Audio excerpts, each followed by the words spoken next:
Баршаңызға сәлем достар, менің YouTube каналыма қош келдіңіздер. Бүгін сіздермен балаларға өте жеңіл тағамның таңғы асқа арналған манной каша, яғни жарма ботқасын әзірлейтін боламыз. Ең алдымен газымызға осындай ыдысымызды қойып, кез келген коробкадегі магазинде сатылатын сүтті алып, одан кейін кішкене құйып алып, газымызды қосамыз. Газды қосқаннан кейін жайлап бір ас қасық шекерімізді салып, егер тәтті болғанын қаласаңыз, осындай бір ас қасық, 2 ас қасық қоса берсеңіздер болады. Одан кейін жайлап араластырып тұрамыз.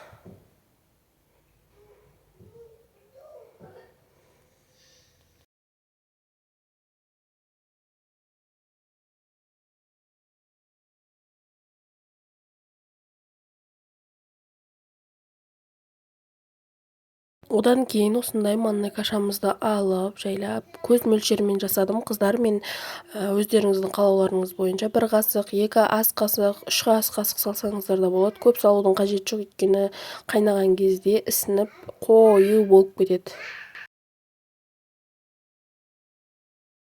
Ал қыздар, осылай жаңағы алған осы кашамызды салып болғаннан кейін жақсылап қозғап араластыру керек, тоқтатпай араластырып тұру керек, өйткені қатты жаңағы түйіршіктер болып кетеді. Одан кейін қатты қайнап жатқан кезде астын баяулатып, осылай видеода көрсетілгендей достар араластырып отырамыз.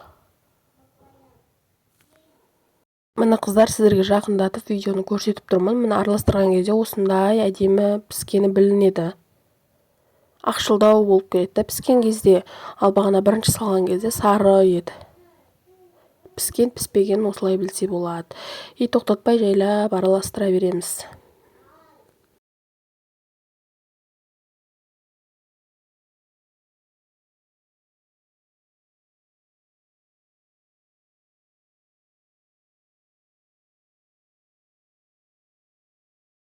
Міне достар, дайын болған каша осындай болады. Қоюланды, әдемі болып, ешқандай түйіршігі жоқ, өте дәмді болып шығады. Осылай араластыра бересіздер. Ал қыздар, дайын болған біздің кашамыз осылай оттан алып, кез келген үйлеріңізде бар сармайды араластырып жүрсеңіздер, өте майлы, әдемі дәмді болады.